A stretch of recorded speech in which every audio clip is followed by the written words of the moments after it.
Hi everyone, I am Jessamay Hakasalam, a second year student taking a Bachelor of Secondary Education major in English. And for today's video, I am going to demonstrate how to explore the features of Google Classroom using your phone as a teacher. So without further ado, let's start. So first things first, I want to highly suggest you that in exploring the features of Google Classroom as a teacher, it is more convenient if you will upload the app first in your phone so that you can access it every time you want it or every time you need it. Okay, so after downloading the app or after installing the app, you can now easily access it in your phone. After that, you just only need to click the application in your phone and it will appear this on your screen. Okay, as what you can see there is the plus button. So how are we going to create our class? So just only need to click that plus button, and then after clicking that, it will appear this in your screen, the create class and the join class. So between the two, we are going to choose the create class. So after clicking that create class, there is four information that you need to fill in so that you can successfully create your class: the class name, the section, the room, and the subject. But what I want you to know is that the only thing that will appear in the classroom after you fill out all of this information is only the class name and the section. So basically, there's no need for you to fill up the room and the subject.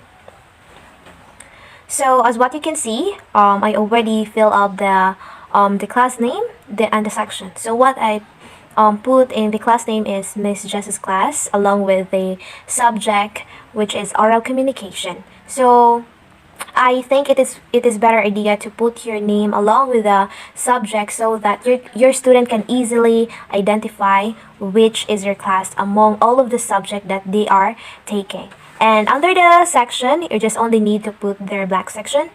For example, grade 11 St. Jude. After that, after filling that information, you just only need to click the create button. After clicking the create button, here's what you can see, or here's what to appear on your screen. So as what you can see, the Miss Jess's class oral communication appears there, as well as the section that you are currently handling at that particular grade. Okay, so the problem that we're going to do now is how are we going to add our students into the classroom. So there are two ways, by the way. So first, we need to click this the tab people under here, which is highlighted by red. Okay, so after clicking people tab below, here's what you can see in their screen. So how are we going to add our students? So you just only need to click what I highlighted there, the person who has a plus sign beside his or her head. After clicking that, you can now invite your students. But in this first way, I guess it's not a guess, but it is actually time consuming because you are going to add your students individually via knowing all of their email accounts. So after that, you just only need to type their email account. So for example, this one, so using Christina at gmail.com. So after typing that, you just only need to click the invite button so you can invite them already. On the other hand, how are we going to invite our students? I think this is much easy way to invite your students because they are going to they are independently join your class on their own. So you don't need to list and find out what are their email accounts because they are the one who will join your class. So how are you going to do that? So you just need to click the setting up above, and then after that it will appear this in your screen. So as what you can see, it is what you have typed earlier when you are creating your class. And under that, you can see the general setting, which you can see the student invite settings, the class code invite link, and the manage meet link. So what do you need among all of this information in front of you? So all you need to do is to copy the code and send it where you can access all of your students, or you can make a GC and send it to them, and and tell them to join using their code, and they can automatically join into your class by using this code. So now we are done on how are we going to add our students into our classroom. And now let's move on to the classwork. So how are we going to assign the assignments, the activity, the lectures that they need to study and read, as well as the questions that they need to answer. So after that, you just only need to click the classwork tab. After clicking the classwork tab, here you can see, or it will appear in the screen, the create, under create is the assignment, the question, the material, the reuse, post, and the topic. So first things first is we're going to click the assignment first. So this is how are you going to assign your students, or how are you going to make your assignment. So after clicking the assignment, as what you can see, you need to fill in another information. The assignment title, what particular students or who students are going to assign this assignment, as well as the description, wherein you can put the instructions and attachment either is it a file, is it a YouTube link, or anything that you wanted to paste in there. So first, you need to fill up the assignment title. So I will put it like activity number 1. And then after that, in this Miss Justice Era Communication O students, it is when who are the specific student you are going to assign this activity. So I choose all students. So you can see, you can individually task it actually if you really wanted to. Next is the description. You just only put here the instructions, the directions that you want your students to follow in doing this task. As well, you can see there's an instruction up there, and then the attachment, or this is, you can make, or you can put here the reference that you want them to follow, or the format, or anything. You can add here the drive, add from the drive. You can insert link from YouTube, website, or anything that you wanted to share to them. You can upload a file, a document, a PDF. You can also take a photo and record a video of yourself telling them what they need to do. But in my case, I choose the insert link, which I which I copy the link of a particular website wherein my students can use it as their reference in making the task.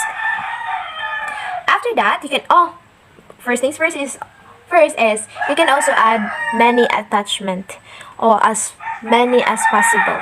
Okay, so yeah, after that you can also put the points that they were going to earn after finishing this task. It could be 150. Just only need to click this, and automatically you can put a number on how or how much points they're going to have if they're going to finish this task. And you just only need to save that in order for it to be put it in the class.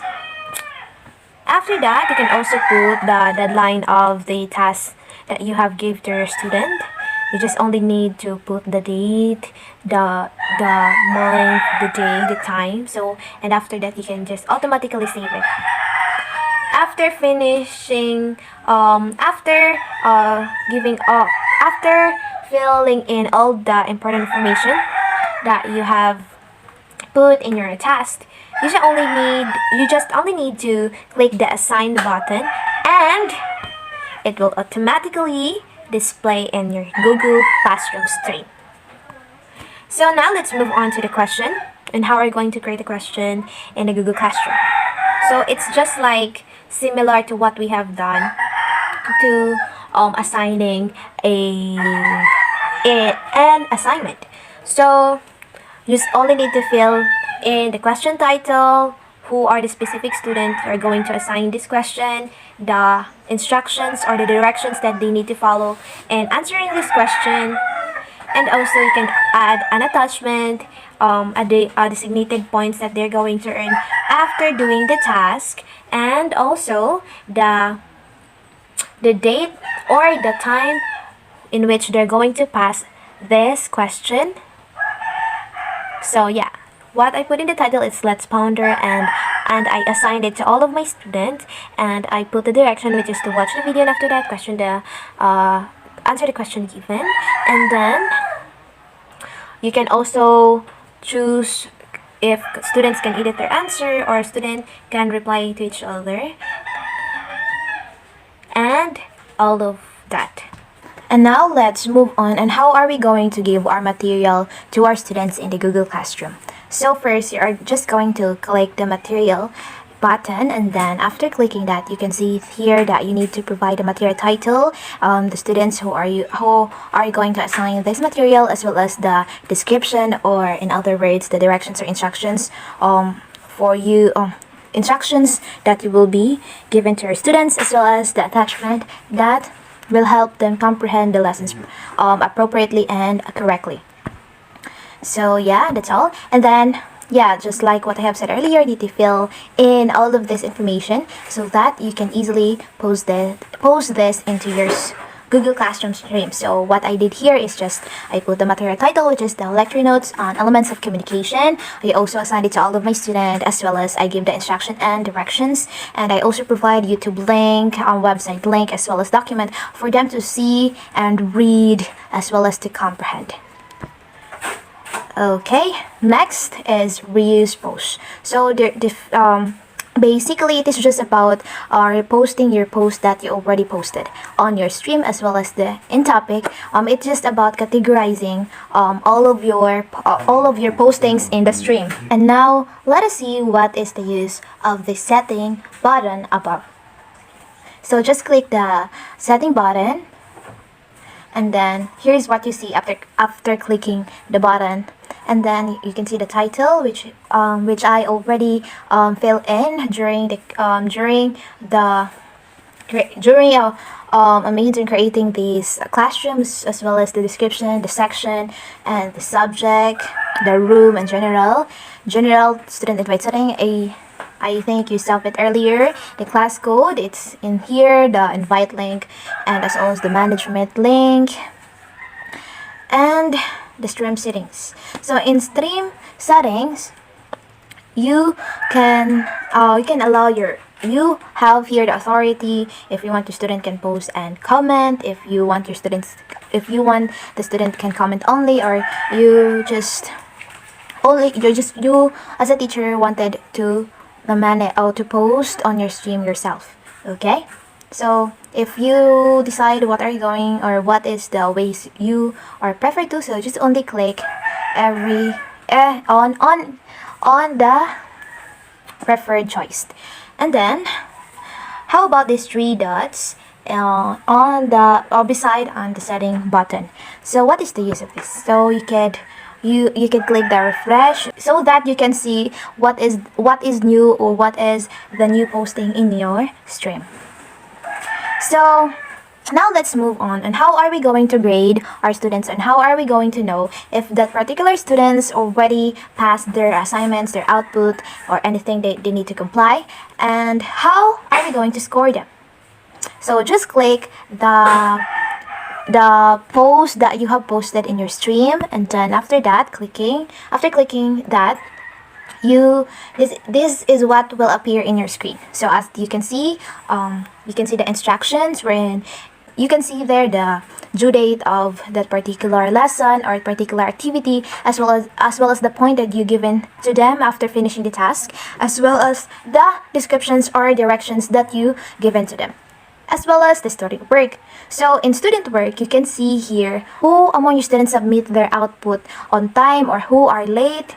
So how are we going to score those students who already submitted their output? So just only click their name, and then you can see their output already. And yeah, just going to click it and check it, analyze and evaluate it if is it correct or something that you need to give corrections. And after that, you just only to click the grade here, and then after that you can already put a number on how, based on how they do, on based on the output they're given to you. Okay, for example, I'll give them 50 out of 50, and after that just click the return, and it will immediately be, the student will be immediately notified for their score. And how about this triangle button here above? What is the function of this?